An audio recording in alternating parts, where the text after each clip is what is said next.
еліміздегі ең проблемалы саланың біріне неге осынша қаржы салып жатырсыз? Каждая школа должна быть уникальной. Мы так и не поняли, от кого эта критика вообще пришла. Но если ты хочешь критиковать, то я хочу, чтобы люди всегда оставляли свои телефоны. Ставлю как руководителем этого проекта именно того человека, кто критикует. Бәсекелестік негізі керек нәрсе ғой ол деген. Просто должны создать много разных продуктов, из которого дети должны выбирать что-то одно свое. Бұл Бақытжан Бұқарбаймен бас қосу. Бүгін біз жекеменшік мектептердегі білім беру жүйесімен танысатын боламыз. Бұның барлығы қалай жұмыс істейді, мақсаты қандай ұтымды шешімдер қолданылып жатыр. Сұрақтарымыздың барлығын кәсіпкер Берік Қанипке жолдайтын боламыз. Кеттік. Берік мырза, білім беру саласы карантин кезінде өзгеріске ұшыраған көп сыналған сала болып саналады. Бірақ осы кезеңде тікелей сіздің қатысуыңызбен бір емес екі мектеп іске қосылып жатыр. Бұл не үшін керек және еліміздегі ең проблемалы саланың біріне неге осынша қаржы салып жатырсыз? Образование всегда считается основополагающим элементом развития общества. И на сегодняшний день мы видим, что в стране существует достаточно большой дефицит хорошего, качественного образования. И в связи с этим нами принято было решение, что мы должны стать участниками вот этого образовательного процесса. Исторически получилось так, что я возглавляю совет директоров физико-математической школы. В образовательной сфере определенное время нахожусь, и в рамках этого понял, что насколько актуально и необходимо хорошее качественное образование в Казахстане. Ну, не секрет, что, во-первых, очень много детей на сегодняшний день и тех родителей, которые могут себе позволить, стараются обучать как здесь, так и за рубежом. И мы видим, что если у нас есть дефицит по государственным школам, то мы видим, что у нас есть такой же спрос и дефицит за хорошим, качественным частным образованием. Поэтому вот у нас с моим другом Айдыном Рахимбаевым, когда мы учились в Гарварде, у нас появилась такая идея, что у нас есть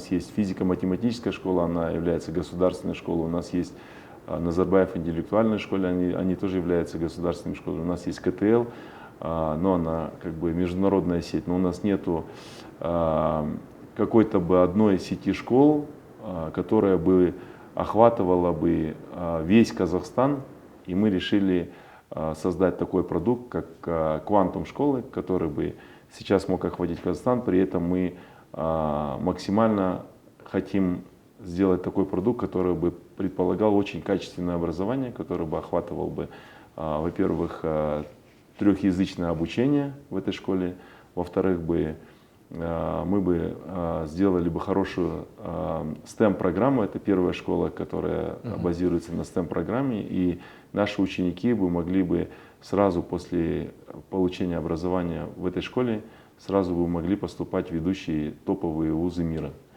И поэтому вот с учетом этого мы подумали, что, ну, во-первых, это все-таки был дефицит, как я еще раз говорю, дефицит очень хорошего, качественного образования, потому что мы все видим, что конкурс большой во многих школах, демография за эти года выросла очень сильно, общество развивается, благосостояние народа тоже поднимается, ну и в рамках этого для общества нужны продукты, которые бы соответствовали как цене, качеству, так и правильным образовательным стандартам. Вот поэтому мы в этом году открыли в Астане первую квантум-школу, и в перспективе у нас есть стратегический план развития этих школ. В следующем году мы хотим создать в Алмате еще одну школу. Это будет международная школа, Quantum International школа, и потом мы хотим создать в Астане, построить еще одну школу, потом в Алмате еще одну школу, Quantum STEM школу, и потом уже по всем регионам пойти, в смысле, в рамках нашего стратегического развития плана. Пандемия тақырыбын жалғастырайық. Пандемия кезінде жекеменшік мектептер білім министрлігінен офлайн режимге өтуді өтінген болатын. Жекеменшік мектептердің өкілдері жабылуға тура келетін 40%-ға жуық қызметкерлерінің жұмыссыз қалатынын айтқан. Карантиннен қалай өттіңіздер? Онлайн оқу қаншалықты қиын болды?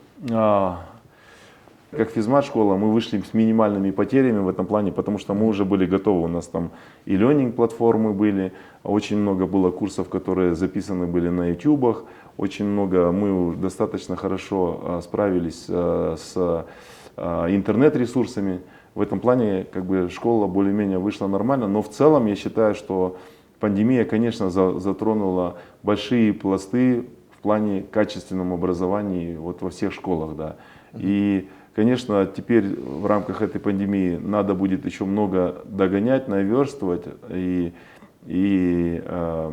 какие-то делать правильные шаги, потому что ну, сейчас же в мире говорят, что может быть это не первая пандемия. Я бы рекомендовал всем школам и всему образовательному процессу все-таки сделать какие-то дополнительные ресурсы и дополнительные какие-то инструменты для того, чтобы в следующий раз уже быть более подготовленным к таким каким-то вызовам, которые, в принципе, мир, возможно, будут ожидать и в будущем. Жұмысшыларды қысқартуға бардыңыздар ма? Ни одного человека мы не уволили, и более того, мы многих во время пандемии поддерживали, многих учителей поддерживали, многие наши фонды, у нас эндаумент фонд есть, все остальные фонды, мы ни одной выплаты не приостанавливали.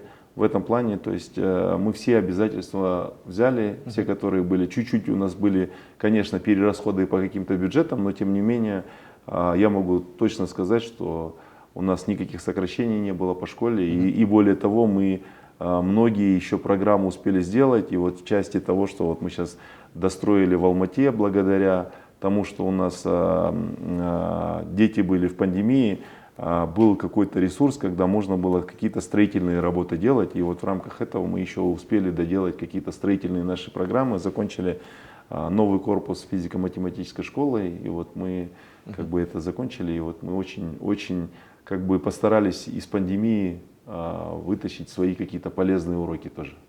Жекеменшік мектептерде оқушыларға қандай құндылықтар қалыптастырады? Мемлекеттік мектептермен салыстырғанда қандай айырмашылығы бар? В частных школах все-таки мы сейчас даем дополнительные предметы, дополнительные моменты образования и очень много прикладных предметов, которые бы необходимы были ученикам для их дальнейшей жизни. Да? Это вот как у нас Science, Technology, Engineering, Maths, это вот STEM программы. И также вот мы в старших классах делаем IP-программу. Это Advanced Placement программу, которую ученики, проходя через эту школу, через эту программу, могут сразу поступать. И дополнительно, ну понятно, что в наших школах мы очень сильно акцентируем на трехязычие. И то есть это и трехязычие, это дополнительные программы, это программы, которые мы составили с Яндекс.Лицеем совместно. Потом программы по STEM образованию, программы по AP-программы, которые все-таки расширяют и возможности для поступления в топовые вузы людей. Вот таким образом, в принципе, ну, дополнительные. И плюс инфраструктура, это лаборатории, инфраструктура, какие-то дополнительные материально-техническая база. Ну вот я думаю, что вот эти все параметры отличают, конечно, частные школы от государственных школ. Но, тем не менее, вот в этом году отрадно, что и государственные школы достаточно высокого уровня начали все-таки возводиться, ну вот в рамках программы общего строительства всех школ в Казахстане. Открыть школу, с одной стороны, это же просто, по сути, это просто здание. Да, открыть школу, вот как многие относятся к этому, я открыл школу, допустим, да, и построил какое-то здание. Но на самом деле, что такое школа? Вот, допустим, если говорим мы про физмат-школу, это 50 лет, в следующем году мы будет 50 лет этой школе. Это большие культурно-традиционные ценности в рамках того, что вот школа это создала. То есть я всегда нашей команде повторяю и говорю, в смысле, вы там не бегите за тем, чтобы просто открыть школу. Каждая школа должна быть уникальной. То есть если мы открываем школу, то есть там должны быть свои традиции, свои культуры, свой бренд этой школы. почему в эту школу идут, какие ценности мы должны прививать каждой школе. Вот, допустим, вот сейчас у нас будет вот эта первая школа Quantum, ну достаточно новая школа, первый продукт брендинговый. И вот в рамках этого мы все-таки должны, если мы идем допустим, на трехязычие или, допустим, на STEM программы или на какие-то это не просто какие-то программы. Все-таки мы должны сделать, с одной стороны, это будет очень наши сильные традиции, воспитания в рамках наших культурных и традиционных вещей, а с другой стороны делаем симбиоз между западным образованием и вот нашей культурой. Потому что не секрет, что когда многие наши дети уезжают за границу, то они чуть-чуть отдаляются от наших культурных каких-то ценностей, да. Потом мы их пытаемся прививать, при этом они получают хорошие знания, хорошие но отбиваются. Поэтому в этом плане, вот когда мы Quantum планируем делать, все-таки это как бы школа, которая все-таки должна нести определенную свою культуру. И любая школа, она должна быть узнаваемой. Это не просто поставили мы название, не просто поставили там директора какой-то школы. У каждой школы должна быть своя философия и свое предназначение. Да. И тогда, если этот продукт мы сможем создать, то через 50 лет, как продукт физмат-школы, который создавался именно на ценностях математики, физики, культурных, интерната, очень сильно традиционные вещи, очень сильное уважение к старшим преподавателям, тогда это будет какая-то ценность этой культуры. Это не просто так пошли, здания какие-то дали, вернулись, 3 книги плюс-минус прочитали, не прочитали. Ну, это непонятно тогда, какая будет культура у человека. Ну, вот эти вещи мы должны очень сильно за ними наблюдать. И все-таки каждая школа это должен быть определенный бренд. Вот, допустим, в Америке или в Сингапуре у каждой школы есть своя история, есть свои принадлежности, флаги, атрибутика, которые свои ценности, своя миссия школы, да, и которые, в принципе, узнаваемы. Узнаваемы, допустим, Итон в Лондоне, узнаваемый Андовер в Америке, узнаваемые в Сингапуре школы. Каждая школа имеет какое-то свое предназначение, и когда говорят про определенную какую-то конкретную ведущую школу, то все понимают, с чем они сталкиваются и приблизительно какие там будут ценности и какие там будут традиции этой школы. РФМШ республикалық физика математикалық мектепке көшейік. Бірнеше жыл бұрын бұқаралық ақпарат құралдарында РФМШ түлегінің ақылы бөлім қосылғаннан кейін білім сапасына қойылатын талаптың төмендегені туралы пікір жарық көрген. Қаншалықты келісесіз, ақылы бөлімдердің қосылуы мектептің білім беру жүйесіне қандай өзгеріс енгізді? Мы постоянно проводим замеры, какого образования мы даем. Мы постоянно встречаемся с учителями, с учениками. Мы постоянно делаем запросы в обществе, спрашиваем, насколько физмат-школа сегодня соответствует тем стандартам, которые мы в ней задавали. И если это правильная критика, то я всегда хочу встречаться с этими людьми. Но если это просто какая-то критика, которая с потолка взята, вот мы так и не поняли, от кого эта критика вообще пришла. Но в целом мы очень сильно относимся хорошо к критике, хотим, в смысле, чтобы правильная, позитивная критика была. Но у нас при этом мы делаем такой запрос, как satisfactory rate. Да? Satisfactory rate — это рейт удовлетворенности. У нас часто в школе он где-то 85-90%, что мы считаем это совсем большой рейт удовлетворения нашей школы, результатами нашей школы от родителей. То есть во многих западных школах, даже лучших школах, это 75-80%. То есть насколько все-таки школа, родители удовлетворены нашими вот этими достижениями. Но если ты хочешь критиковать, то я хочу, чтобы люди всегда оставляли свои телефоны, свои контакты, а не просто так кто-то написал под каким-то фейковым именем, и мы потом даже не нашли, кто это критикует.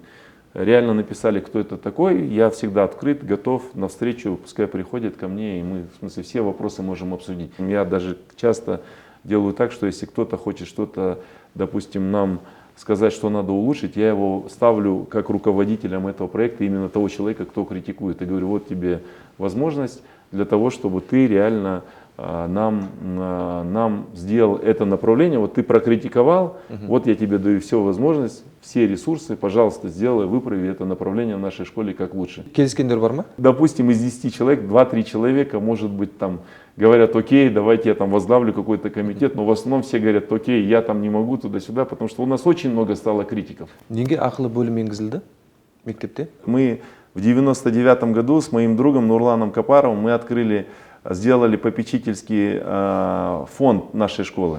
Во-первых, это школа государственная, 100% государственная школа. И мы, когда пришли туда в 99 году, школа была в таком очень такой переходный период, очень была в таком тяжелом состоянии. Да. Потом мы собрали фонд выпускников физико-математической школы. За время существования мы почти $2 миллиона собрали с учеников, которые закончили, и помогали этой школе. Да, но мы видим, что государственных все-таки грантов, и чтобы она могла конкурировать достойно, и чтобы мы могли правильно содержать учителей и правильно делать материально-техническую базу для этой школы, этого не хватало. Поэтому мы решили все-таки оставить ее государственной школе, акционировать, и через акционированный процесс, акционированный хогам, сделать ее платной школой на какую-то определенную часть, не намного, там у нас, допустим, если у нас там это, наверное, меньше 20%, чтобы благодаря этим деньгам мы могли доплачивать там учителям, доплачивать, чтобы при прочих равных условиях учителя не переходили ни в частные школы, никакие, чтобы мы материально-техническую базу, лаборатории могли создавать и так далее, и так далее. Вот я хочу привести пример, что у нас одна девочка участвовала в Америке на международной олимпиаде и заняла 2-е место только из-за того, что она не смогла разобраться с каким-то прибором, который в физмат-школе просто не было его. Она все выиграла предметы и не могла разобраться с этим прибором, потому что не знала, как к нему подойти. Ну, так бы она 1-е место заняла. То есть в этом плане материально-техническая база у государственных школ все-таки, ну, надо признать, что она хромает. И все-таки учителя, чтобы не было такой большой текучки кадров, все-таки мы решили, что учителям надо делать доплаты. То есть в рамках этого мы создали определенную часть денежных потоков, которые бы помогли. Мы, значит, создали в основном это 2 вещи. Мы сделали эндаумент фонд. После тех, как 2 миллионов мы потратили, мы решили, что лучше мы создадим эндаумент фонд, который будет накапливать деньги, и на проценты от этих денег мы будем жить. Это первый вопрос. И второй вопрос, мы создали платное обучение, которое бы способствовало каким-то ресурсам дополнительным, чтобы мы могли платить учителям из своей школы, доплачивать. Потому что сегодня что такое? Ну, сегодня рынок достаточно открытый. Если сегодня кто-то там переплачивает там определенные большие деньги, ну, в смысле, определенные деньги в частных школах, то учителя переходят. То есть тогда статус физмат-школы, он в смысле все-таки падает. Но мы хотя бы сделали при прочих равных условиях, потому что все-таки, когда ты делаешь в физмат-школе для учителей прочие равные условия учителям, то они все-таки остаются в физмат-школе, потому что дети очень одаренные. Все-таки призвание учителя — это учить детей. Когда они видят, что дети очень одаренные, им приятно работать с этими детьми, но они не должны отвлекаться на заработную плату. Ары қарай жалғастырайық. Физмат мектебі туралы айтқанда алдымен Жәутіков олимпиадасы еске түседі. Жалпы олимпиадалық қозғалыс физматтағы мәдениет десек болады. Дегенмен спорттық олимпиада деңгейіндегідей насихатталмай келе жатыр. Бұл мәселе келісесіз бе осымен?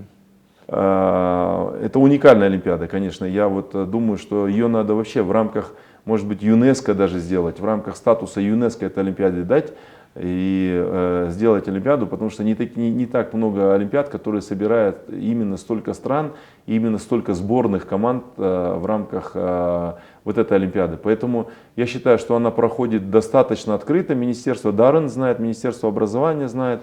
Там многие школы, которые пытаются или которые захотят участвовать вот в этих олимпиадах, они могут, но там достаточно определенный отбор. В рамках вот физико-математической школы мы совместно с Дарреном, в принципе, являемся как бы организаторами этой Олимпиады всегда постоянно, и мы всегда присутствуем на открытиях, на закрытиях, там такой достаточно большой аншлаг, но в силу того, что, может быть, она специфичная, это все-таки физико-математическая Олимпиада, может быть, из-за этого там остальные школы, общеобразовательные школы там не сильно знают ее, или другие школы, но так Желтыковская Олимпиада это достаточно такой хороший продукт физико-математической школы. Физмат мектебі тәрізді елімізде ұзақ уақыттан бері жұмыс істеп келе жатқан білім инновациялық лицей бар, бұрынғы КТЛ, және Назарбаев зияткерлік мектептері бар. Бұлардың барлығы брендке айналған мектептер ғой. РФМШ болсын, жаңа екі мектеп болсын. Оқушылардың білім деңгейі, халықаралық сайыстағы жетістіктері жөнінен осы үш мектептің арасында қандай да бір бәсекелестік бар ма? Бәсекелестік негізі керек нәрсе ғой ол деген. Вот я всегда говорю, ну, я там за рубежом учусь и сейчас даже учусь. И вот у нас недавно был один там кейс Coca-Cola и Pepsi-Cola деген. Да, и человек с Coca-Cola, оказывается, президент Coca-Cola говорит, это хорошо, что в жизни у нас есть Pepsi-Cola. Если бы не было Pepsi-Cola, то Coca-Cola не было бы такой продвинутой и хорошей компании. Поэтому в этом плане конкуренция всегда должна быть, очень здоровая конкуренция. Я считаю, что без конкуренции никакого развития в обществе, нигде, ни в бизнесе, нигде ни в каких структурах невозможно. Конкуренция должна быть в любом организации между людьми, в любой школе. Я только за здоровую, правильную конкуренцию. При том, что на сегодняшний день у нас Назарбаев интеллектуальная школа у нас является акционерами в РФМШ, но РФМШ это отдельный бренд, несмотря на то, что Назарбаев интеллектуальная школа, потому что нам очень удобно, когда у нас такая школа, как Назарбаев интеллектуальная школа у нас в акционерах, потому что мы по многим программам можем пользоваться законом о Назарбаев интеллектуальной школе, который подразумевает академическую свободу, ну и другие вещи. Но при этом у нас учебный процесс отдельный, у Назарбаев интеллектуальной школы отдельно, КТЛ отдельно. И хорошо, что есть 3 школы, в которых и право выбора у ребенка, у детей. В смысле, чтобы если там физмат в школе где-то для одного подходит, а Назарбаев интеллектуальная школа, может быть, это совсем другая культура, совсем другая среда, про которую я до этого говорил. КТЛ это совсем другая среда, там это больше как общежитие, больше как дисциплина, больше как вот так. Каждая школа, каждый ребенок выбирает для себя культуру, среду, традиции, куда он хочет поступить. И относительно этого каждый создает свою семью. Семья НИШ есть, семья КТЛ есть, семья физмат школы. И дай бог, чтобы таких семей было больше. Вот мы сейчас семья Quantum. Все-таки это, я не могу сказать, что это все наши общие дети. Это все наши общие казахстанские дети, для которых мы просто должны создать много разных продуктов, из которого дети должны выбирать что-то одно свое. И когда дети уже выберут одно свое, я хочу, чтобы они там стали именно людьми, именно получили то, что мы им хотим дать, получили то образование, которое они думают в перспективе получить, и вот после этого они какими-то дальше свои задачи поставят на свою жизнь. Поэтому я только всегда за здоровую конкуренцию. Очень у нас хорошие отношения как с КТЛ, так и с НИШ, с Куляш Нагатаевной, она очень нам много помогает, это наш очень близкий друг. Поэтому в этом плане мы как бы открыты, с одной стороны, конкуренцию, с другой стороны, сотрудничество. Когда мы выходим общими командами на Олимпиады, мы уже одна общая целая, да, как-то сборная наша. А когда мы уже в течение этого, каждая инновация, каждой школы, какие-то даже продукты мы можем друг у друга взаимствовать, взаимодополнять, какие-то новые инновации, которые какая-то школа привносить, мы можем думать, нам это надо делать или не надо, но все равно я считаю, что конкуренция, здоровая конкуренция, открытая, здоровая конкуренция, она всегда очень полезна. Физмат мектеп Астанада бар, Алматыда бар, және Оралда ашылды.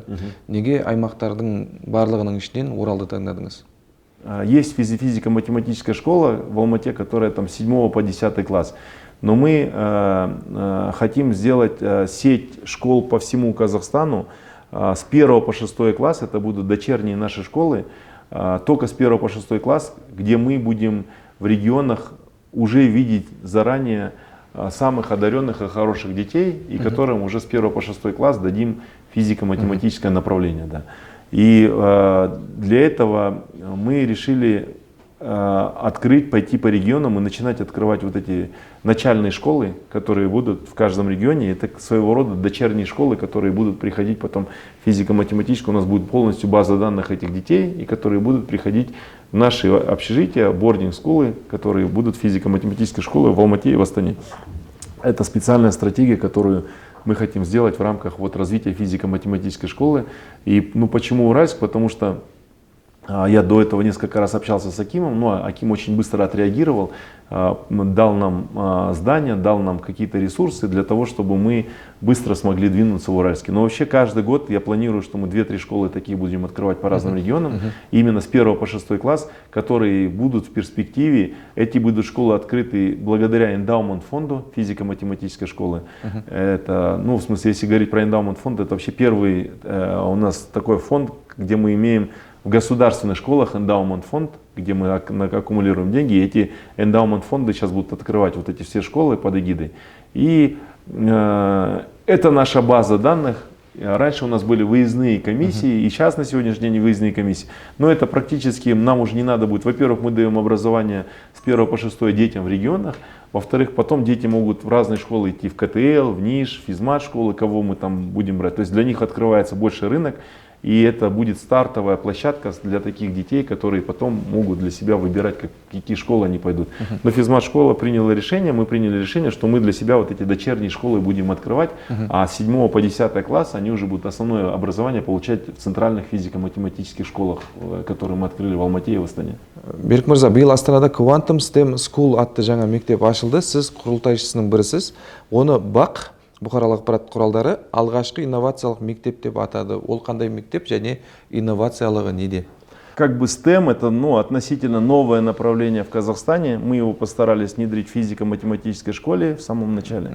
И вот это направление, это все-таки прикладное больше направление, Science, Technology, Engineering и математика, в рамках которой, в смысле, мы хотим, чтобы наши дети обучались и больше как бы все-таки не помимо того, что они получают знания, они могли прикладывать эти знания на жизнь. Побольше сделать робототехники, побольше сделать IT-лаборатории, побольше сделать STEM. Это как бы продукт, это целое значит, подразделение, это рейтинг, наверное, целое подразделение STEM-школы, которые занимаются вот этими направлениями. Да, и вот в этом состоит, наверное, инновация, то, что мы вот эту школу именно вот в стандарте STEM сделали.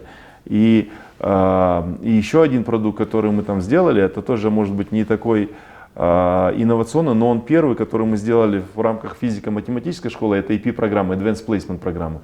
То есть ребята, которые заканчивают эту программу, они уже сразу получают тот диплом, который позволяет им поступать в ведущие зарубежные университеты. То есть сразу критерии, сразу оценки, ну в смысле это да. И вот эти две программы, как бы STEM и AP-программу, мы в смысле объединили и сделали в одной школе, что является достаточно нашей большой инновацией для этого, да. И такая школа, и она еще подразумевает то, что люди будут учиться, дети будут учиться на трехязычии, на 3 языках. И трехязычие, STEM и вот AP-программы, это вот эти наши 3 фишки, которые легли в основу самой Quantum школы, которую вот мы сейчас в Астане первую открыли вот в сентябре месяце, и вот хотим и продолжить вот эту сеть, сделать сеть инновационных школ таких по всему Казахстану. Инновациялық мектебіңізде қандай мұғалімдер сабақ береді және мамандарды табу қиын болды ма? Ну, в основном у нас все-таки есть правильный симбиоз между молодежью и все-таки старшим поколением. У нас сейчас очень хорошая молодежь, которая некоторые из них, которые очень хорошую обкатку в физмат-школе, мы даже в физмат-школе некоторую молодежь уже обкатали на вот этих IP-программах, на международных программах, да, и которая все-таки для себя ставит цель, ну и хороший это плацдарм для того, чтобы им все-таки вырасти, да, и даже среди учителей у нас был большой конкурс, которые хотели поступить и прийти работать в Quantum школе, потому что, наверное, знали меня, потому что я до определенное время знали нашу команду, которая определенное время уже занимается в плане образования, да. И здесь как бы новая школа, новая мотивация. Все-таки это STEM-школа. Многие ребята, которые прошли уже практику в рамках нашей школы.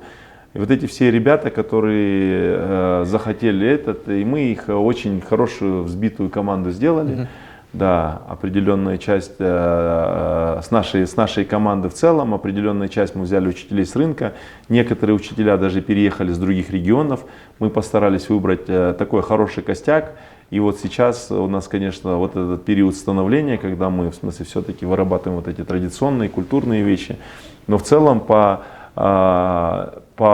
преподавателям у нас, кажется, выработался неплохой достаточно симбиоз между взрослыми учителями со стажем и учителями молодыми, у которых там тоже очень сильно глаза горят, в частности, там в робототехнике у нас молодые там призеры, учителя, сами по себе в английском языку, сами по себе очень такие одаренные в IT-программах, очень одаренные дети. Ну, в общем, все, что необходимо под STEM-программу, у нас такие очень одаренные дети. Я думаю, что они в перспективе очень сильно увлекут наших детей и помогут им раскрыться, ну, вот, в тех направлениях, в которых они потом, ну, в смысле, будут раскрываться именно в прикладных направлениях. Мындай супер заманауи мектептің шығыны қанша, салынған инвестицияны қалай қайтаруды жоспарлап отырсыздар? Ну, ни для кого не секрет, что у нас там обучение 2 миллиона. Ну, я думаю, что ну, мы не ставим, ни Айдын, ни я не ставим себе большой целью на этих школах зарабатывать. То есть, да, даже 2 миллиона тенге для такого продукта, который мы делаем, мы считаем, что это не такой большой ценник, и я думаю, что это, ну, наверное, там 7-8 лет, ну посмотрим, сколько, да. Ну, может быть, при определенных условиях, там посмотрим, если за это время там курс доллара или еще что-то не будет изменяться, но пока это все в тенге же у нас, и, как правило, ну, 7-8 лет, но все деньги, которые мы получаем, все равно мы будем тратить, наверное, на развитие школы, и дальше будем идти, и у нас это не стоит вопрос того, что это бизнес, это стоит для меня. У нас есть основные бизнесы, как и у меня, так же и у Айдына. И, допустим, тот же физмат-школы, кроме того, что мы туда помогаем и сделали эндаумент фонд большой, у нас это все-таки это наша такая социальная направленность, в основном социальная направленность. Конечно, кто-то может сказать, что там коммерческие условия, но с другой стороны рынок диктует так, что мы должны эту составляющую вести. Ну, частные школы должны быть, но большой целью себе для того, чтобы это был какой-то супер бизнес или там какие-то сверхдоходы, мы на это не ориентируемся. Это в основном те деньги, которые все-таки мы будем пускать на развитие дальнейших наших школ и образовательного процесса. Қазіргі жүйе бойынша бюджет әр мектепке емес, бала басына беріледі. Сыйымдылығы үлкен мектеп салуға осы фактор әсер етпей ме? Ну, всегда есть вопрос между тем, что какую школу ты строишь и какое подушевое финансирование, потому что если ты построишь школу там, на 5-10 тысяч человек, то все-таки качество образования и вопрос преподавательского состава, это большой вопрос, страдать будет. От того, что ты делаешь там большую школу или от того, что ты делаешь маленькую школу, мы на эти вопросы вообще никак не смотрим. Нам самое главное дать качество образования на какой-то определенный участок или на какой-то определенный город или на определенный это. Конечно, мы же не создаем там какой-то там массовый продукт и там лишь бы подушевое финансирование взять или в смысле это, да, мы создаем именно тот качественный продукт, в рамках которого мы хотим вот развиваться, да. Кто-то завтра захочет там на 5-10 тысяч школ, ну конечно, но я даже не представляю, сколько надо будет преподавателей, какого класса преподавателей. Здесь я всегда говорю, что здесь очень большой репутационный риск, наш, по крайней мере, мой репутационный риск, если завтра качество образования будет страдать или там мы где-то погонимся за количественными какими-то параметрами, но в этом плане здесь должен быть правильный баланс между качеством и количеством, потому что да, и даже на сегодняшний день мы так, может быть, будем так как-то органически расти, потому что все-таки мы должны сделать подготовку своих учителей. Мы сейчас думаем насчет того, чтобы открыть STEM-колледж, подготовку учителей, где мы будем прокатывать учителей для дополнительных открытий, для дополнительных школ. Поэтому здесь, я думаю, ну хоть что можно там, не знаю, какие угодно школы открывать, но все равно качество и репутация это в первую очередь. Мендегі ақпарат бойынша Quantum STEM School тәрізді алдағы уақытта тағы 20 мектеп ашылмақ. Аймақтарда бағалары Астана, Алматымен салыстырғанда арзанырақ бола ма? У нас есть целая маркетинговая стратегия, маркетинговый план. Мы будем балансировать между строительством и возможностью каждого региона платить и какое количество детей будет в каждом регионе. Потому что если говорить Алмата, Астана, это понятно, лидеры, где мы можем, допустим, определенный ценник, то, допустим, там регионы такие, как как ну, разные регионы, они регион региону рознь, да, регион региону, ну, ты не можешь, то есть нам надо, конечно, выработать стратегию, какое ВВП у каждого региона, какой платежеспособный спрос у каждого региона, сколько человек готов платить за образование детей, какой спрос и предложение по каждому региону. То есть все вот эту аналитику, в каком месте в каждом регионе, где, на какое количество учеников, какой состав преподавателей в каждом регионе, кого нам надо перевозить, никого надо. Очень много составляющих, обратно математика здесь помогает, очень много составляющих, в рамках которых нам надо будет по каждому региону определяться, какая это школа будет, какой размер, какой состав учителей, какой состав учеников, где эта школа будет находиться, в центре, география каждой школы. То есть в этом плане очень много составляющих, поэтому политика ценовая и политика там количественная, она будет очень, ну, в смысле, она будет разная от региона к региону. Да.